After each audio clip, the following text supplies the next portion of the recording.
I agree with Patrick and especially Jeffrey wholeheartedly in what Jeffrey said. You must create some products. You must get your name out there. Every single one of us has a story. Every single one of us. I won't bore you with my story either because I am also an African. I grew up in South Africa. I also had a very, very tough youth. I was also a soldier at some point in my life. And it was a very big experience for me. It was a traumatic experience, a turning point in my life. Much, much later on did I see the value of that experience in a brand new light. And now what that does is it gives me the opportunity to speak around the world and share my story and help to inspire other people to find their own story. So what I want to speak about is something as the most important thing in any venture that you follow. I assume that you're here today because you want to change something in your life, right? That's the only reason you would take a day out. It doesn't matter that it's free, that's fine. But the fact you've taken a day out of your life and you're spending the most precious commodity known to man, that once it's gone, you can never get it back. It's called time, right? Jeffrey did a great job about speaking about the power of time and the importance of time. So once it's gone, it's gone. So you spend a day here. Even though it's free, that's great. But what you must understand is we all have the power to win. So I want to make sure you get the most you can from this day. That you can take the most you can from the morning session and discuss it at lunchtime. So we're going to give you some tasks to do at lunch. But then come back again in the afternoon and get the most out of today. How many of you want to get the most out of today? Yeah, of course. So it's having the power to win. We all have it. And yet what we do is we let ourselves down, time and time again, we let ourselves down. So whenever you're sitting in front of a speaker, any audience, usually this question is taking place in the back of your mind. Why should I listen to you? You might have said that when Patrick came up here. You might have said it when I first came up here. You probably said it when Jeffrey first came up here. You may have said it when I first came up here again just now, and I started to speak. However, the reason Jeffrey told you his story, a little bit about his story, is because it allows you to relate to him. How many of you really enjoyed hearing about his story and how he grew up? Of course, myself. I sat at the back. I was enraptured. I love listening to great speakers. But the story allows you to relate to people. I tell you that story, that experience of myself, having built that business and becoming very successful in my own right and achieving the goal that I had set myself many, many years before. Back at the age of 24, I sat in a room just like this. There were about 350 people. It was in Paddington. And the gentleman came to the front of the room and started to speak. And I spent the next 3 days in that room with those 350 people.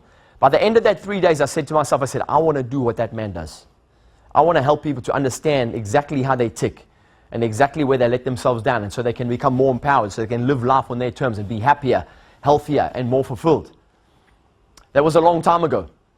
That book that Jeffrey mentioned, Think and Grow Rich. How many of you have read it? Think and Grow Rich by Napoleon Hill. You should write it down if you haven't read it. And even if you have read it, I'm going to encourage you to read it again, because even Napoleon Hill says in the front cover of that book, it says you should read this book at least half a dozen times to grasp the real power between the pages. Think and Grow Rich. What a book. I read that book first in 1988. In 1983, my dad gave me a book called Consciously Creating Circumstances. I have it with me in my bag here today. I carry it everywhere I go. It's a little book like this. I keep it wherever I go because it just reminds me. I pick it up every now and again, I open it up and I just remind myself. Consciously Creating Circumstances. I'll show you the book later if you want to. You can come and visit me. I'll show you at the back. It's a great little book. The reason I tell you this is because that was the first seed that was planted in my mind about the power of the mind. When I read Think and Grow Rich a few years later, I thought, wow, this is powerful. Whatever the mind of man can conceive and believe, it can achieve.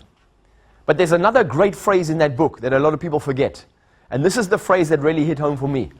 It said, every adversity has within it the seed of an equivalent or greater benefit. Think about that phrase. Every adversity. He didn't say some adversities. He said every adversity has within it the seed of an equivalent or greater benefit. Think about that. What does that mean to you? I'm curious. What does that mean to you when you hear that phrase? Say again? You don't lose. Exactly. Couldn't have said it by myself. You don't lose. You can't lose. Yet how many people walk around complaining about their circumstances every day? Complaining about what they don't have. More than that, I would say. 99%, I would say. Complaining about what they're missing, what they don't have. Jeffrey spent a great hour telling us, a very powerful hour telling us about that you have a great gift. Everyone has a story, and all you got to do is take your story and package it in the right way, and you can begin to make a lot of money, because people will buy solutions. People are happy to spend money on solutions. If you have a solution around money, or you have a solution around business, or you have a solution around relationships, or you have a solution around mothering, or a solution around how to dust your house more effectively, whatever it is. He showed you the proof right here with all these books. He also said you could go about it a different way. I've gone about it a different way. I started speaking first. Now I'm writing my book only, many years later. But whatever your story is, you can do it. And if you can relate it to people powerfully, and they look at your story, they'll listen to your story and they say, wow, I can relate to that. Wow, he's talking about me. Because all of us are the same, essentially. All of us are the same, essentially. Yet we live in an environment, or we live in a society that continuously conditions us to think we're different from each other. But we're all the same. We all would love the same kind of stuff. We all would love more freedom, more health, more happiness, more time with our family. That's all we're really looking for.